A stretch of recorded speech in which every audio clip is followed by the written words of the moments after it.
Welcome back to the show, everybody. This is the upper tier. Head over there to YouTube and show your support for the channel. Growing every day, expanding every day, and bringing you great content every day. But joining me tonight from Dynamo's Dozen, a man that you'll all be familiar with, but also a Chelsea fan, no doubt, bleeds blue, Ian the Dynamo Kelly. How are we, Ian? My man, I'm very well. I'm keeping the session going from that fantastic 2-1 win over the mighty Greens that are Plymouth Argyle in extra time, albeit. So. Listen, it doesn't sound too bad. United to take your left arm off or that kind of thing. That's true. Well, if they had a Marcus Alonso, they would have had it. I'm just saying. So they might he's available in the summer. Then get him in the summer. Yeah, that's what I was thinking. He's available. Yeah. He's willing to drop his level down to kind of mid-table in the summer. So. Well, on the show, of course, here, the upper tier, we cover all football, and we like to cover even the shows and the tournaments that other football channels don't necessarily cover. So we've been bringing you good AFCON coverage. As tough as it's been, myself and Dazzler have knocked it out of the park on the Don't be racist AFCON. Now. If you say AFCON, you're immediately racist on Twitter. Don't say it. Not a chance. But yeah, interesting. But tonight we're going to bring you a preview show for the 2021, of course. It's not 2022, 2021 FIFA Club World Cup coming to you from the United Arab Emirates. Kicked off on Thursday, some of the preliminary matches and stuff like that. But for those of you who don't know a breakdown of the tournament and how it operates, this is from the horse's mouth, as they say. And this will be interesting reading for everyone. 7 teams come together for a modified knockout tournament. I don't know why it's 7 teams, but it's 7 teams.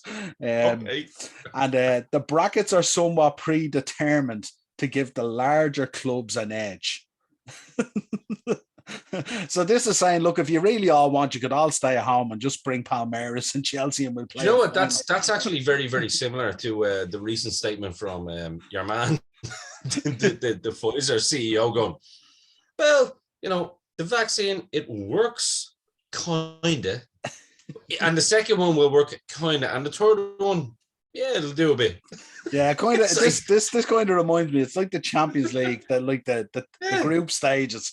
They're all set up with the special draw and all to make sure no one really meets anyone until they go into the knockout round. Oh, no, yeah, because legitimately, what they want to do is make sure that Team A meets Team B, and that's what their marketing is like. Yeah. So obviously, the breakdown is the Champions League winners, who of course was yourselves, and the Copa Libertadores title winners. Copa Libertadores. Oh, no, I can't say it.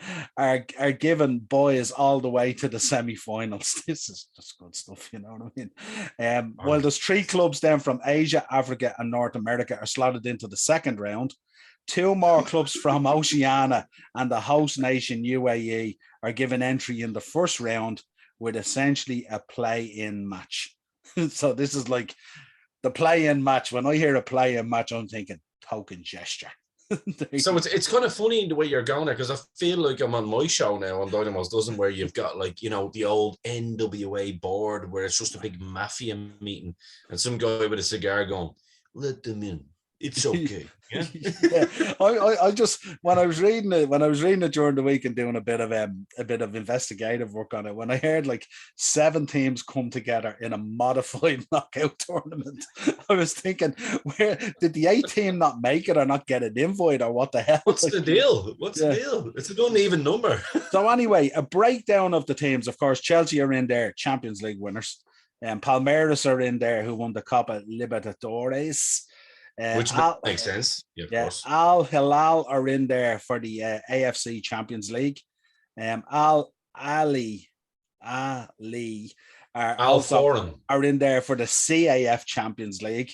Monterrey are in there for the CONCACAF. Al Jazeera, not to be confused with the news channel, are there as the UAE Pro League champions. And AS Pira are in there as nominated by the Oceanic Football Conference. Can I just say, can I just say 10 out of 10 for that? I've I done mean, that well, was haven't I? It wasn't too bad now, you know. you done very well on that one. I know someone in the Very well. comments is going to correct me on some of them, but these are tricky enough to do, you know. But I got Oh, there. listen. Well, I mean, you know what I mean. Like, what are you meant to do? Like, you can't. You don't speak Arabic. How else are you I to gave it. pronounce? I gave it a good go. Very good. Before we get into the results and the fixtures and the breakdown over the next week and a half or whatever it is, you're a Chelsea fan, of course.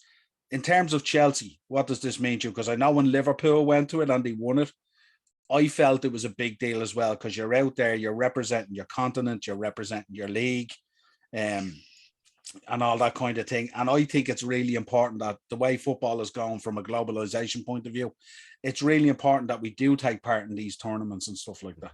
So what you're thinking from a Chelsea fan on it? I mean, it'd be spectacular if you went and won it. No, wouldn't it be a big deal? Like, well, like first and foremost, I think you touched on something very, very prevalent there. That it is super important for your global brand. You know what I mean? You're playing a match in UAE basically. You know what I mean? And you know you have a chance to bring some of those fans to your brand. You know what I mean? So, and that is the modern world of football. You know, whether it's unfortunate or whether it's not fortunate, that's the way it is. We follow our clubs no matter what. So it's not for me or you to say whether, you know, it's morally wrong or morally right, you know, for whatever reasons. It is important to win it. And speaking from a Chelsea point of view, when we won the Champions League back in 2012, we didn't win the World Club Championship, which was quite bothering, to say the least. So, it's a trophy I, as a Chelsea fan, would like our club to have. You know what I mean?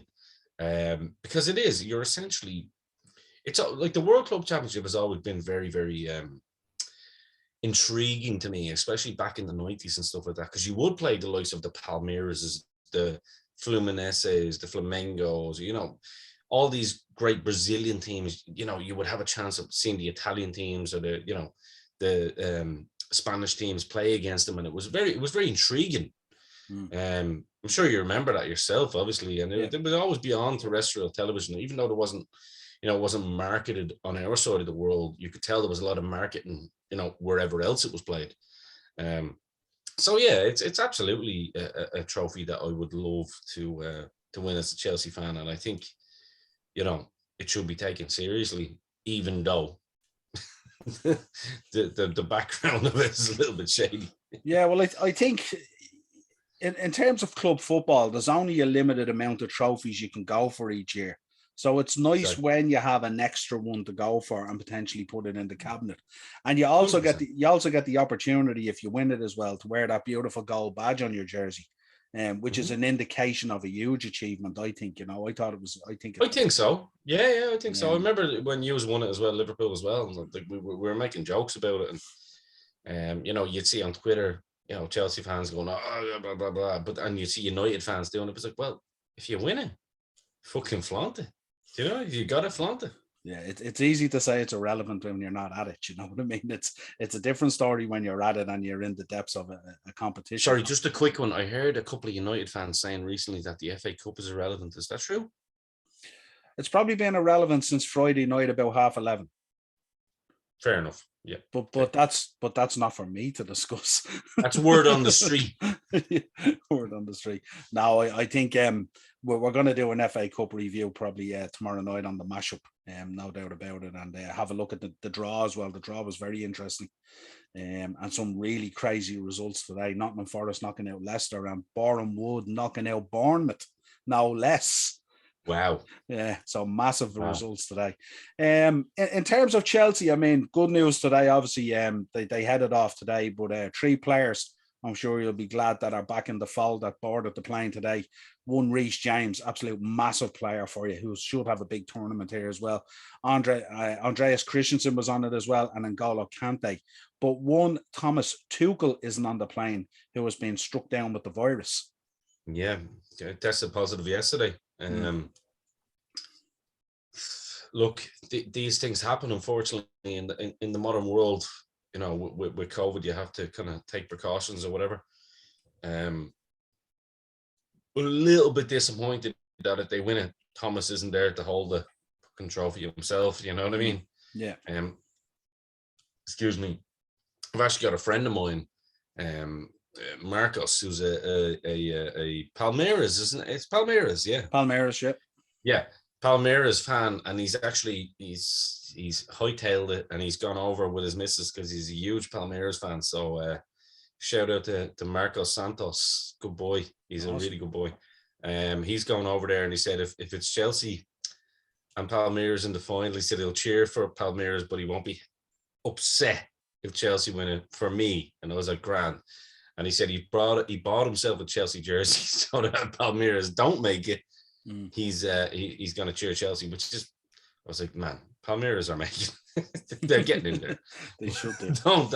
Don't be wasting your money. But no, Thomas Tuchel is, and the reason I kind of went on a little bit of a roundabout there to your question was purely because he was looking forward to seeing Thomas Tuchel over there. You know what I mean? Like Thomas Tuchel and the likes of Jurgen Klopp and some of these guys have become as big as some of the footballers at times. You know what I mean? People want to meet them. And yeah, Darren always says on the shows that the actual stars at Chelsea and Liverpool are Thomas Tuchel and Jurgen Klopp, and it's when they go that's when the club will feel it more so than any of the individual players. I would agree with that. I would 100% agree with Dazzler on that. Yeah, 100%. And I think,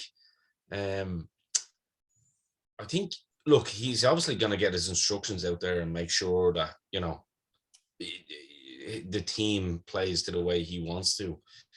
But I think the fact that he has COVID as well could probably show him a lot, because there is going to be people in the dressing room there that are going to be looking at what way players act now that big boss isn't around. You know what I mean? Yeah. And do they step up or do they take the piss, or, you know? So look, it's kind of a double-edged sword. It's you can't fight it, unfortunately, because COVID is real and it's here, and it can get any of us. Like we've, you know, yours truly has had it 3 times. So it's just the timing of this one is just a bit crappy. It sucks a little bit. You want your manager there. He's very influential on the sideline and stuff. Absolutely. But you did mention though. Sorry, go ahead. No, go on. No, far away. No, I was going to say, you did mention though the fact that Reece James is on the plane. He said on the press conference midweek that he wouldn't be there, which is interesting. Was he holding that as a kind of a lethal weapon? Because I'll be honest with you, Reece James on form is a lethal weapon. You know what I mean, on the pitch. Yeah. Kante come back is good. Andreas Christensen, I really couldn't care about what he does in general. As long as he doesn't play on the pitch for Chelsea again, I'm happy. And Trevoh Chalobah is back, which that's basically his spot. So yeah, no, it's good just to see those, especially Reece James, because this will be a kind of a decent bedding in tournament for Reece James to get back up to match practice and stuff like that again, you know. But you can see with the results over the weekend how rusty all the Premier League teams were at having this 2-week break. They all came back, and not one of them, like very few, like Everton is probably one that jumps to mind, maybe, in City, who didn't look too kind of stupid, but the rest of them kind of struggled and laboured through whatever they had to do, you know. Well, Everton probably had that kind of boost from the new manager. Yeah. Whereas Pep just keeps that fucking machine oiled pretty much. Yeah, you can imagine Pep to the City guys going, 2-week break. What are these guys talking about? Get in that swimming pool. Get in there. Just keep your legs warm there, son. Absolutely. Well, for people who don't know, this tournament kicked off last Thursday. So last Thursday, February the 3rd, we had the first round match, which was Al Jazeera versus AS Pyre. And it finished 4-1 to Al Jazeera. Then the second round kicked off yesterday. Al Ahly beat Monterrey 1-0, which I thought was quite a shock because Monterrey are normally prevalent in this tournament. Australian team, yeah.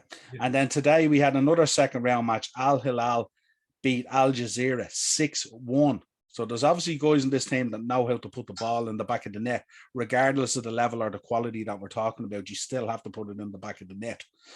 So what that means for the semi-final coming this Tuesday and Wednesday, semi-final 1 is Palmeiras versus Al Ahly, and the semi-final 2 is Chelsea versus Al Hilal.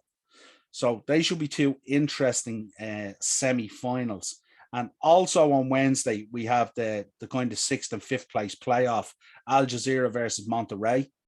And then Saturday, we have the 3rd place playoff, which is the losers of semi-final 1 versus the losers of semi-final 2, and so on.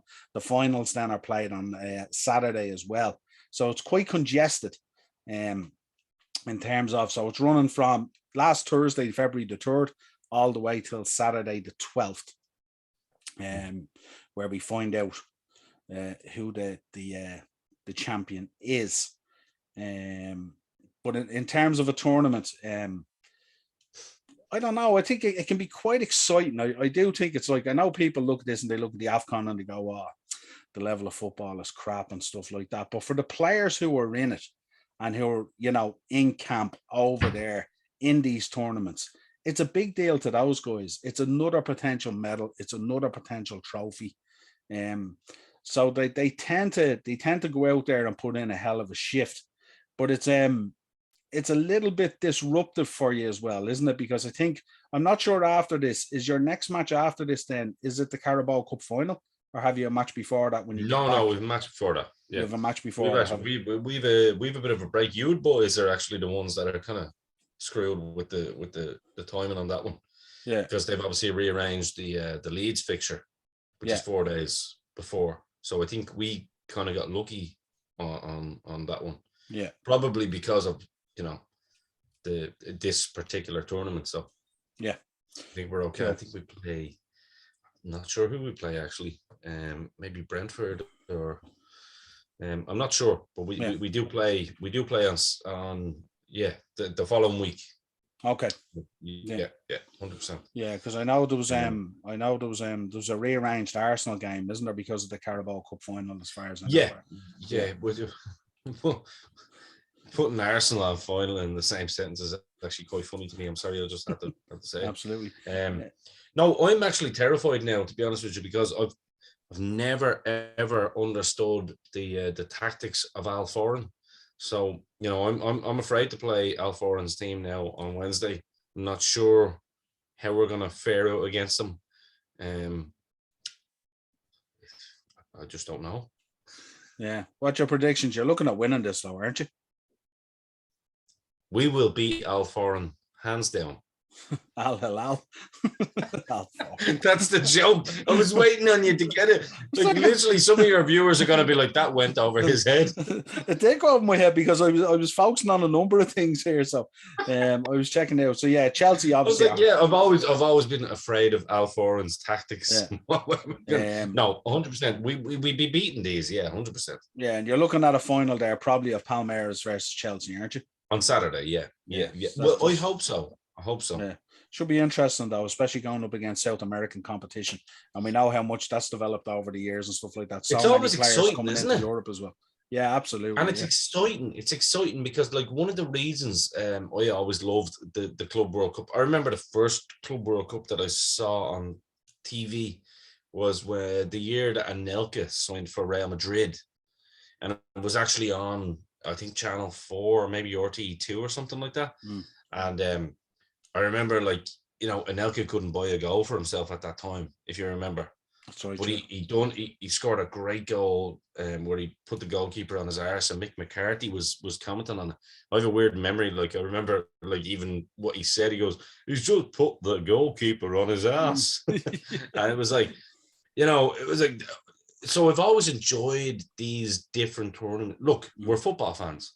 I enjoy any tournament that, you know, has football on it. Once I press the on button on the TV, yeah, you know, if it's Monterrey versus, you know, whatever other team in Australia, I'll probably give it a go. Do you know what I mean? It might be a shy quality, but I'll still give it a go. So, but I think this tournament is great because essentially it should just be the winners of Europe and the winners of South America. Because we are the world now and all that kind of Michael Jackson nonsense, we have to. Well, there's so many emerging continents now and stuff. Well, like all the Al's have to be involved, right?